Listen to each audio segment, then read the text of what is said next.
일단 약을 먹으면 대부분의 환자분들이 호소하는 게 무기력감이에요. 그 무기력감을 넘어서면 성욕이나 부전은 어쨌든 있을 수 있다라고 얘기를 드리는데, 안녕하세요. 여러분의 모발을 지켜드리는 모법사 방지성 원장입니다. 반갑습니다. 원장님, 오늘은 탈모약에 대해서 좀 여쭤보고 싶은데요. 먹어야 되는 거는 알고 있지만 네.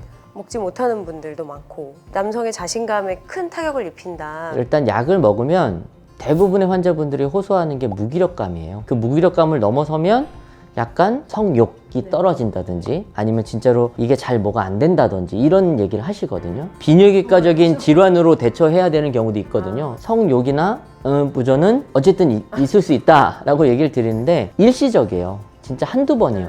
근데 이제 한 번 딱 타격을 받으면 심리적인 충격과 함께 이제 다가오는 어떤 위압감이 있는 거죠. 그 부분이 사실은 몸 상태를 많이 따라가요. 혈기왕성한 근육질의 남자는 그런 증상이 전혀 없고요. 조금 왜소하거나 정적이거나 자기 증상이나 몸 상태에 대해서 조그만 차이도 느끼시는 그런 좀 섬세한 남자들, 그런 분들은 좀 그런 차이를 느끼시는 것 같아요. 탈모를 방치할 수는 없잖아요. 그러면 진짜로 꼭 필요한 시기에는 약을 먹어야 되니까 이분이 탈모가 어느 정도 속도로 진행되고 있는지를 아는 게 중요해요. 속도가 느리면은 좀 나중에 먹거나 안 그래도 먹어도 조금 되나요? 줄이거나 아니면 안 먹어보거나 먹다 안 먹다 해보거나 여유가 있지만, 진짜로 M자가 깊던지 정수리 탈모가 되던지 아니면 가족력이 너무 세던지 그렇다면 이건 사실 선택의 여지가 없거든요. 흔히 말하는 남자의 자신감을 더 채워주는 약들이 있어요. 네.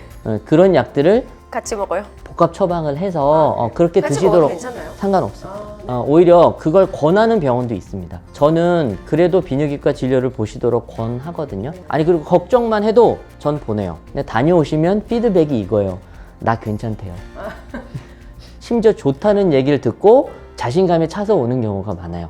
정말 심리적인 게 크군요. 큽니다. 네. 저는 오히려 너무 걱정하지 마시고 약은 문제 없는 거니 드셔도 된다 말씀드리는데, 제가 아무리 이렇게 말씀드려도 경험해보지 않으면 몰라요. 의학적으로 말하면 탈모약은 부작용이 크지 않아요. 크다 해도 대부분 부작용은 가역적이에요. 그러니까 걱정 없이 약을 시작하셔도 됩니다. 원장님, 그러면 속이 안 좋거나 울렁거리거나 그럴 수도 있나요? 그런 경우는 약을 바꿔야 되나요? 환자분들이 이러시더라고요. 약이 다 똑같다고 생각하시는데 약은 다 달라요. 자동차가 바퀴 달려있고 핸들이 있다고 똑같지 않잖아요. 다 다르잖아요. 약은 주재료만 있는 게 아니고 주성분만 있는 게 아니고 그거를 만들기 위한 어떤 보조 성분들이 많이 들어갑니다. 그게 나한테 예민하게 느껴질 수도 있잖아요. 환자분이 만약에 증상을 호소하시면 저는 절대 무시하는 편이 아니에요. 들어보고 그게 제가 생각하기에 힌트가 되면 약을 바꿔보거나 줄여보거나 이렇게 뭘 하려고 하죠. 근데 대부분은 제가 설명을 드리면 그냥 먹을게요. 그렇게 가요. 왜냐면 이제 설명을 듣고 나면 제가 조금 예민했나 봐요. 일단 또 먹어볼게요. 그리고 나중에 보면 그 증상이 없어지는 경우도 많이 있기 때문에 꼭 의사 선생님이랑 상의하셔서 이 부분은 하시는 게 좋죠.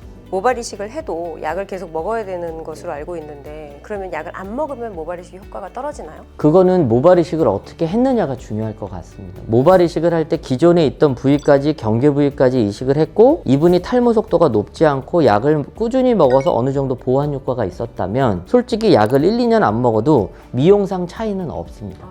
저희 환자분들 실제로 수술하고 3년째, 5년째 지금 약을 끊으신 분들이 되게 많거든요. 저는 끊게 하고 자유를 줘요. 그리고 1년, 2년 지났을 때 얇아지거나 빠지는 부위가 있으면 다시 약물 치료. 약물 치료는 지금 필요하니까 하는 거지 이거를 끝까지 평생 해야 된다는 것도 저는 아닌 것 같고, 평생 먹어야 되는 약이나 이런 거는 아닌 거죠? 그거는 너무 부담스럽고 그냥 그때그때 저희가 맞춰서 잘 치료하면 되는 거니까 지금 당장은 탈모가 문제고 탈모되면 내가 아쉬우니까 먹는다 정도로 생각하시고, 진짜로 수술과 관련해서는 꼭 원장님과 상의하셔서 결정하시면 좋겠어요. 알겠습니다. 오늘도 좋은 말씀 감사합니다. 네, 감사합니다. 오늘은 탈모약에 대해서 알아봤고요. 제가 아무리 이렇게 말씀드려도 뭔가 좀 미심적인 의혹을 갖고 계실 거라고 생각하거든요. 꼭 본인 몸 상태에 맞춰서 생각하시고 탈모약은 도움이 된다. 이것만 알아주시면 좋겠습니다. 감사합니다.